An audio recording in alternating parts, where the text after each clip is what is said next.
Assalamualaikum warahmatullahi wabarakatuh. Welcome back to me, Alif Panglima Melayu di channel saya Cakap Netizen. Kali ini saya bersama dengan Your attention. This is a drill. Please evacuate to the master point. Perhatian, ini hanya latihan. Mohon segera evakuasi ke tempat berkumpul. teman saya, sahabat juga. Beliau ini orangnya sangat smart, pintar, dan juga mempunyai talenta yang luar biasa. Dengan Bro Adrian. Hai bro. Sehat? Sehat, alhamdulillah. Masya Allah. Udah lama nggak jumpa nih ya? Iya. Udah Kita lama. punya Kesibukan masing-masing gitu ya. Apalagi dengan COVID ini, untuk ngopi aja susah ya. Iya, Ini ada 2-3 bulan ini belum pernah ketemu lagi nih ya. Nah jadi beliau ini baru selesai S2-nya di Universitas Riau, jurusan ilmu politik. Iya, Ya bro. betul. Nah jadi penelitiannya itu tentang Smart City Pekanbaru, ya kan? Iya. Nah, jadi penelitiannya itu apa sih sebenarnya nih Smart City ini, sempat ditelitinya di Pekanbaru nih, ini bentar nih orangnya. Jadi Pak Wali bagus nih pakai beliau, karena dia punya gagasan untuk memperbaiki kota Pekanbaru. Siap. Siap. Amin, mudah-mudahan. Oke, Bro Adrian, saya mau tanya-tanya nih tentang Ya, boleh. tesis Bro Adrian ini. Kan membahas tentang apa nih, tentang Smart City. Apa sih Smart City itu gitu?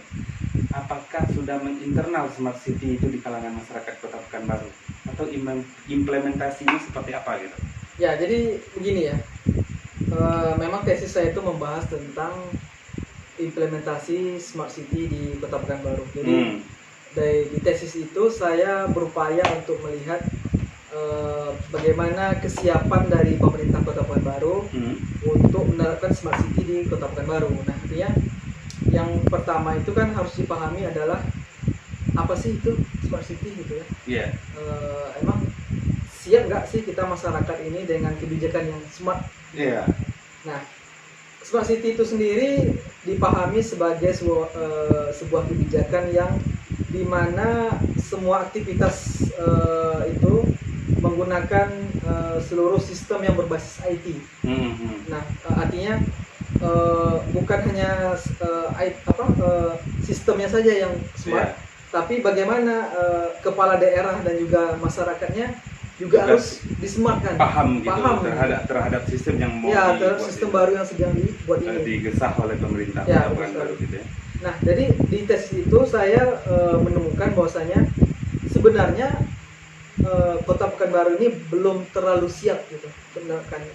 Jadi ada beberapa faktor yang saya lihat di situ, mulai dari anggaran mungkin yang belum cukup memadai, kemudian beberapa kebijakannya yang dalam itu saya lihat beberapa programnya itu seperti program-program yang sebelumnya ada itu dimasukkan lagi. Seperti mungkin ada dua hal yang saya lihat. Yang pertama itu adalah terkait dengan smart people. Smart people. Jadi bagaimana untuk mewujudkan masyarakat yang cerdas dan beriman dan bertakwa. Nah, jadi programnya itu ada dua. Yang pertama Masjid Paripurna. Jadi mengundang masyarakat ataupun pemuka agama untuk meramaikan masjid, mengadakan kegiatan yang bersifat edukasi. Iya, betul. Nah, padahal itu sebelumnya sudah dilaksanakan. Nah, Jadi di Smart City dilaksanakan lagi. Jadi pertanyaannya, apa yang baru gitu? Apa yang smart gitu kan? ya, sebelumnya kan gini, Masjid Paripurna itu kan sebelumnya belum ada nih, Bro. Iya. Jadi sekarang ini ada masjid yang digesahkannya, itu mungkin yang salah satu mungkin program dari Smart City ini gitu.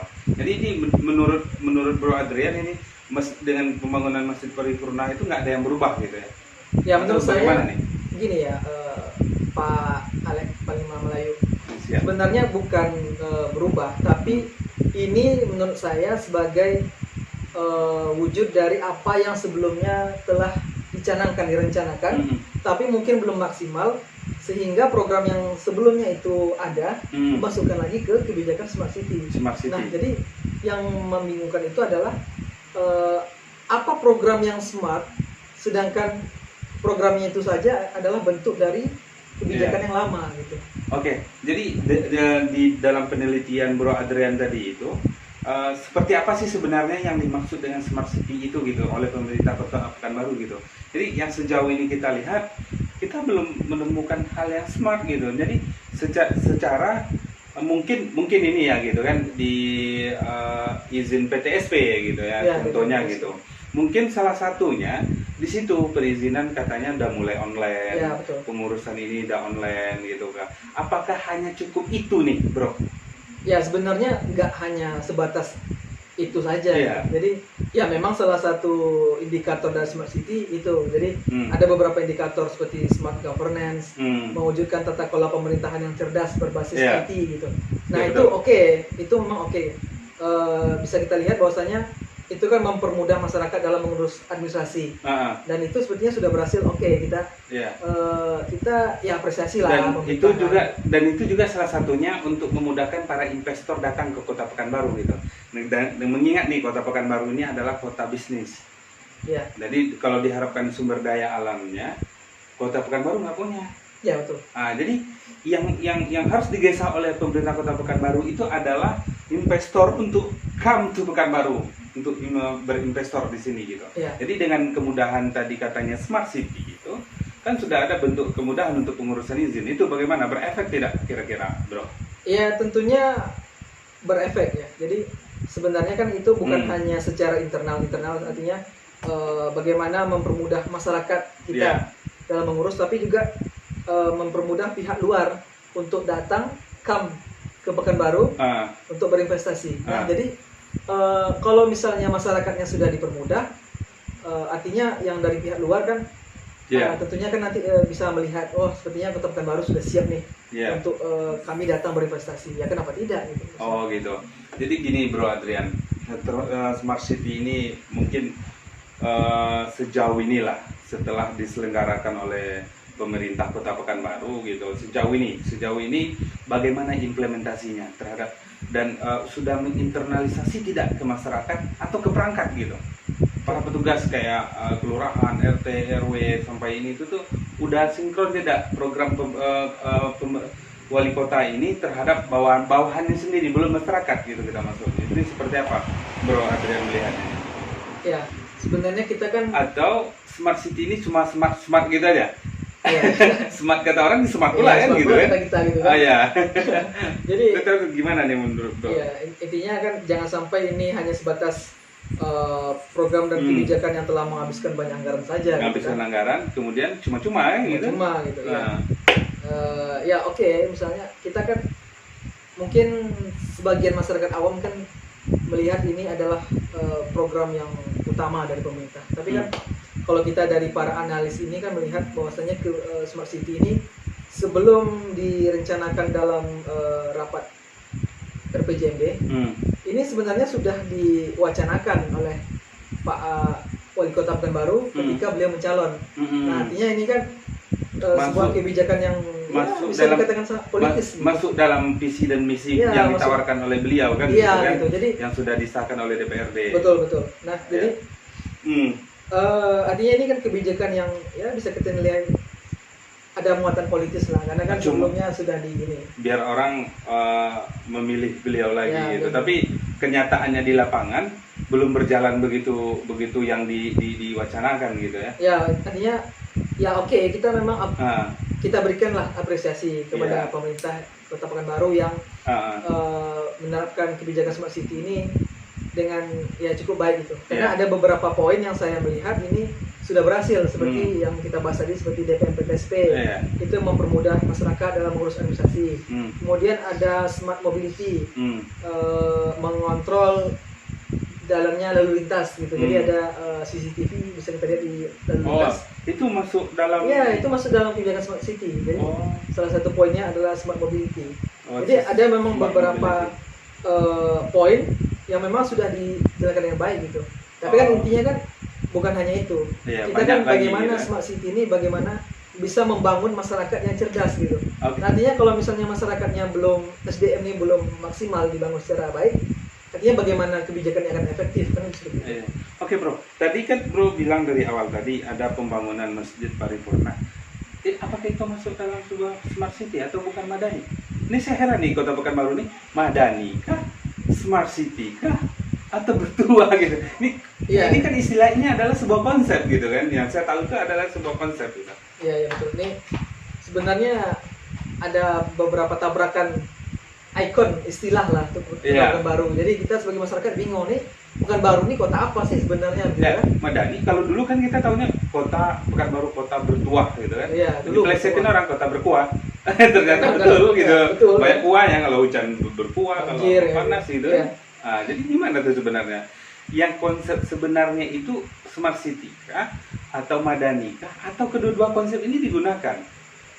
Ya, sebenarnya itu kan hanya istilah saja, tapi kan Oh, kita kan harus kembali lagi, sebenarnya kan istilah itulah yang akan menggambarkan Kota Pekanbaru Kota ini. Pekanbaru secara secara Hmm. menyeluruh gitu.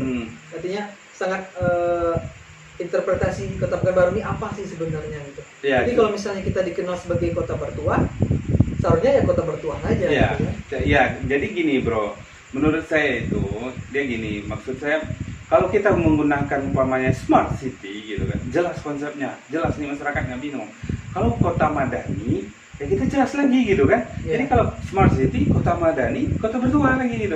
Terlalu banyak mana nih sebenarnya gitu. Jadi kalau punya satu jargon, tentu jargon itu ada konsep di belakangnya, Iya. diiringi, ada program gitu kan. Iya. Nah, jadi kita nggak bingung lagi gitu. Nah, jadi oke, bro, Iya. saya di Smart City ini mau menanyakan ini tentang bagaimana sih peran Smart City ini selama masa virus atau COVID-19 ini berlangsung gitu. Sejauh mana ini bisa membantu menurut bro nih?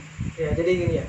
Pertama kan kita coba pahami dulu sebenarnya virus COVID-19 ini apa sih gitu kan. Jadi ini kan sudah bertebaran luas ke masyarakat gitu. Artinya bukan hanya di cakupan domain Riau saja gitu kan. Iya betul. Bukan hanya Indonesia tapi sudah seluruh dunia gitu. Ah, Jadi kan kita tahu kan virus corona ini kan sangat berbahaya, COVID-19 ini. iya, Bahkan menyebabkan orang meninggal secara massal gitu. iya betul. Yang terjangkit positif untuk Indonesia sendiri kan itu sudah 13.000 mungkin ya, Iya. yang saya ketahui.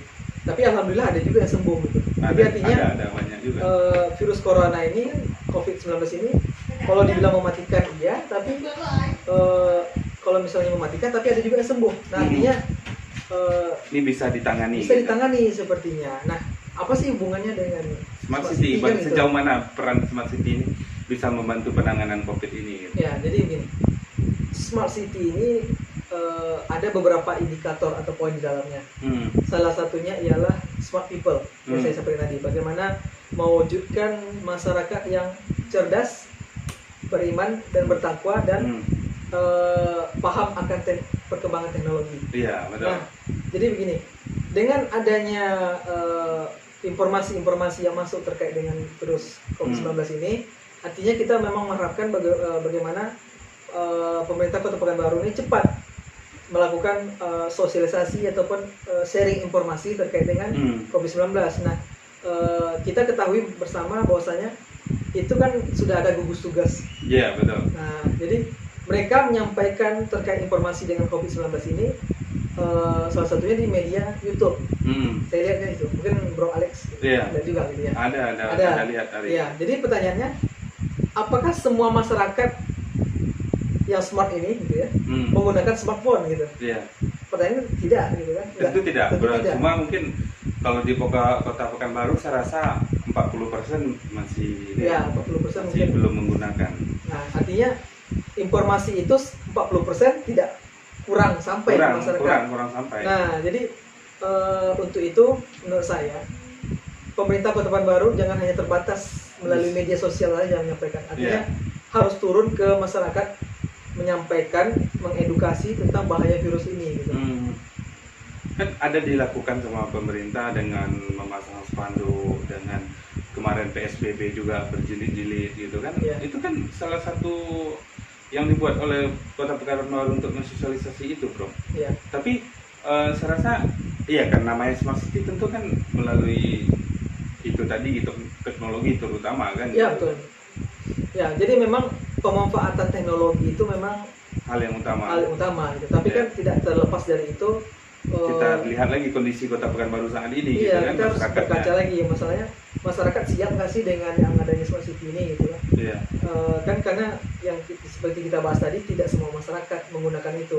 Kemudian menurut saya media visualisasi seperti spanduk kan, pemasangan himbauan-himbauan itu pastinya kan kurang efektif karena Iya. nggak semua orang pasti membaca itu. Jadi menurut Bro nih, kebijakan smart city ini bisa tidak dijadikan untuk mengatasi penanganan COVID ini? Sejauh mana nih? Kalau dibilang smart city ini bisa atau tidak untuk membantu mengatasi virus corona, menurut saya bisa, sangat bisa tentunya. Mensosialisasikan gitu kan? Iya. Mensosialisasikan itu sangat bisa. Sangat Ya? bisa. Tapi Tapi udah efektif nggak? nah itu yang menjadi pertanyaan besar kita saat ini. Oh gitu. Ya, karena begini, kalau dalam penerapannya saja masih kurang baik gitu, dengan adanya virus corona, virus COVID-19 ini yang boom datang gitu saja, artinya ini kan sangat mengagetkan. Iya betul. Uh, Membingungkan semua pihak, Ya, bukan hanya pemerintah Kota Pekanbaru aja gitu kan. Iya. Di seluruh Indonesia, bahkan dunia kemarin itu di bom sama virus corona Iya. ini ya gitu. Bahkan kan negara-negara maju yang Yang secara teknologi dan seperti- manusianya sudah ini, Sudah smart gitu, masih juga kewalahan Masih gitu, apalagi kewalahan. kita kan gitu. ya gitu. Tapi dengan kemarin ada PSBB Kota Pekanbaru, dengan ini kita lihat juga kebijakannya masih terlalu terlalu santai sih saya rasa, Iya, kan, betul. Bro? Jadi tidak ada penekanan apa-apa di sana. Kita bingung. Ya, PSBB tapi malam, tapi siang juga. Kalau di ini kan nggak dibolehin, ditutup jalan gitu kan, Iya. ditutup jalan di sini, tutup jalan sini, malam terjadi penumpukan massa di sana. Jadi tidak efektif. Kayak kemarin itu malam waktu masa PSBB itu gitu kan, di pasar pagi itu ditutup. Kita mau ke Panam itu nggak bisa, Bro, bisa ya. nggak bisa. Kita suruh mutar ke Ardat, otomatis kan jarak dari kita ke rumah semakin jauh jadinya. Iya. Jadi apa nih gunanya gitu kan, kita juga bingung gitu. Masyarakat ini kegunanya apa? Sebenarnya kita jalan pintas ini supaya orang-orang ini cepat, tidak jauh lagi keliling, supaya ini rentan waktunya itu untuk ke rumah itu cepat sampai, otomatis untuk terkena di jalan atau segala macam ini kan itu jadi terhindar jadinya, Bro. Iya. Nah, jadi kita membingungkan sebenarnya, Bro. Jadi menurut Bro seperti apa sih sebenarnya? Ya, jadi sebenarnya kebijakan PSBB ini kan seharusnya bukan hanya dilihat ketika status darurat ini telah ada gitu. Jadi Iya. kan dia kan ini syaratnya adalah ketika Pekanbaru ataupun kota-kota lain telah memasuki status itu, darurat, ah, maka boleh untuk menerapkan PSBB gitu kan. iya. Ini ditunggu dulu, dikasih lampu dulu, ini lampu merah nih, ini lampu kuning nih, Iya. gitu kan, baru diterapkan. Jadi kalau kita lah kan gitu kan, Bro, seharusnya lah nih kan, di saat udah goncang-ganjing ini dibatasi lah orang masuk Kota Pekanbaru. Ya, nah, jangan terima orang lagi keluar dari Kota Pekanbaru di saat itu ini. Jadi mengatasi dulu. Karena Kalau- dipertegas gitu kan. Iya, dipertegas, kan gitu kan. Iya. Jadi menurut Bro, selama itu tuh nggak ada pertegasan ya kan? Ya, memang sangat ini. Dia salah satu kunci keberhasilan kebijakan itu adalah ketegasan pemerintah dalam menerapkan. Komitmen lah Komitmen gitu. pemerintah. Komitmen dan konsistenan pemerintah lah dalam hal penerapan itu. Ya, karena dia kan sudah Hmm. dilegalkan dalam bentuk kebijakan, Iya. bukan himbauan. Iya. Kalau misalnya dia statusnya hanya himbauan, pemerintah itu kurang kuat, kewenangannya kurang kuat. Artinya, Untuk menindak itu nggak Untuk punya menindak. landasan hukum iya, gitu ya. tidak ada landasan hukum. Ya betul, tepat. Artinya kan ini kebijakannya akhirnya mubazir gitu. Iya, ini Sudah di- sudah jadi perpres ya. Peraturan Ya, sudah. pemerintah atau Ya, sudah perpres? peraturan pemerintah deh. Peraturan pemerintah kan. Kemudian ada perdanya lagi. Ada perda, dia langsung perdakan. Langsung diperdakan. Otomatis itu udah punya dasar gitu. Dia sudah untuk punya melakukan. dasar, semua pihak ikut, termasuk kepolisian dan sebagainya. Iya. Artinya kan mereka ini masing-masing sudah Sudah punya berumbu kewenangan. untuk menerapkan ini dan Iya. sama kesepakatan gitu kan. Cuma yang kita bingung, yang kita herankan kemarin masa PSBB itu kenapa harus malam aja dan kenapa harus penutupan jalan gitu. Iya. Kalau mengatasi masyarakat untuk beraktivitas ya oke, mungkin PSBB itu udah ada ini kan tindak tong tegas perusahaan-perusahaan yang tidak harus buka tapi mereka tetap buka kan Iya. gitu. sekolah aja lah, sekolah udah lama tutup bro kan gitu. Pendidikan ini yang berdampak terutama itu kan dari bidang itu bro. Iya betul. Ya? Iya. Jadi ini kita serasa gitu kan, kebijakan itu kemarin itu ya kita membingungkan PSBB. Iya, dia memang kebijakan ini saya pun melihat cukup membingungkan karena dia serba ya tanggung, karena nggak bekerja secara efektif gitu Ya, kan. padahal kita smart city. Ya, Bagaimana masyarakatnya mau smart? Iya. Pemerintahnya sendiri Belum. Nah, itu jadi yang kita kan mikirnya ke sana. ya, gitu. ya, akhirnya kita mikir nih Iya. yang smart apa sih gitu. Iya. Nih yang smart ini apa maksudnya nih? Kalau misalnya kita mau coba, ah, jangan oke lah, jangan terlalu menyalahkan pemerintah lah, ya oke Iya. gitu kan. Coba lihat masyarakatnya. Sebenarnya masyarakat itu bukannya tidak mau. Iya. Mereka tuh kalau misalnya disuruh rumah, ya oke-oke aja. ya tapi kompensasinya jelas Ya, gitu. kompensasinya kita jelas. Siapa yang nggak mau di rumah? Gue Siapa mau sih bro. nggak mau di rumah, gitu? Iya kan? Makan tidur ya kan? Iya. Tapi di balik itu tadi ada sebuah ketidakpastian aturan itu terhadap kita. Ada pesan pemerintah itu yang tidak sampai ke masyarakatnya. Nah, Kan itu yang kita itu buat. salah satu poin utamanya. Iya betul, seperti itu. Iya. Jadi nggak jadi persoalan. Kita di rumah oke. Kita nggak boleh kemana-mana oke. Tapi harus lebih efektif, harus bisa melihat pemerintah ini, visi pemerintah dalam mengatasi virus corona ini apa jelas gitu kan. Sampaikan ke kita nih, ini loh gitu. Nah, kalau kami tidak sanggup keluar, tidak ini tentu ada kompensasi Apa yang harus komitmennya diberikan. bagaimana kalau kami Komitmen. di rumah? Baik itu bukan hanya soal dikasih bantuan ya, Iya. bukan hanya dikasih beras sekilo 2 kilo, ya nggak cukup. Iya. Kalau kita yang lajang ini bro kan, Iya. masih oke. Masih oke loh gitu. Kalau anaknya 2-3, Bagaimana kan? nah ada lagi angsurannya. Iya. Nah, jadi maksud saya itu ada sebuah kebijakan yang sinkron gitu, baik itu dari nanti kebijakan masalah hutang piutang ini segala macamnya kan itu yang jadi Ya, itu persoalan. salah satu Itu- problem terbesar. Nah, ini pemerintah, saya rasa pemerintah pusat lah sering berkoar-koar bahwa itu akan penangguhan hutang, nggak ada boleh ini nggak boleh. Tapi kenyataannya ditagih juga. Ya, dunia tadi juga. Oh, ditagih juga. Jadi What what ya? is this? Ya, jadi Apa ini? itulah kadang ketegasan pemerintah itu kan. Kekonsistenan, kejelasan apa ini sebenarnya gitu. Pesan itu harus sampai dong ke masyarakat. Kalau mau buat aturan tuh buat dulu regulasinya, baru disampaikan ke masyarakat ya. Nah? Harus seperti itu. Seharusnya gitu. Tapi Iya. ini kita udah dibuatnya heboh gitu di kalangan masyarakat. Oh ini nggak boleh itu, nggak boleh ini, di segala macam. Tapi kenyataannya, itulah bro. Iya. Jadi asik sebenarnya untuk Iya. berbicara dengan ini bro ya. Ya. Luar biasa gitu, banyak sebenarnya yang ini. Cuma mungkin itu aja dulu bro ya, Siap. yang bisa kita bincang-bincangkan. Ya. Semoga bermanfaat bagi sahabat Panglima Melayu. Tetap ikutin, jangan lupa ada apa bro pesannya bro. Ya, jangan lupa stay safe, stay health, Terus and ini masuk era new normal ya ini. normal. Harus Tetap siap kita. harusnya pakai masker Ya, bro. harus tetap menjaga. Tapi ini Jaga kita diri. ini tadi ya. Tapi saya yakin bro sehat lah. Ya, insya Allah. Tapi saya ragu juga. Tapi kita jaga jarak. Oh, ingin jaga jarak ya. Oke bro. Ya. Jadi masuk normal ini jangan lupa di subscribe Cakap Netizen, bro. Pesannya untuk channel saya supaya berkembang. Ya, jangan lupa di like, follow dan subscribe karena channel ini sangat mengedukasi masyarakat. Siap. Bukan hanya dari kalangan bawah tapi juga semua kalangan. Oh insyaallah. Semoga berkembang. Oke, tetap bersama saya nanti saksikan terus Alit Panglima Melayu.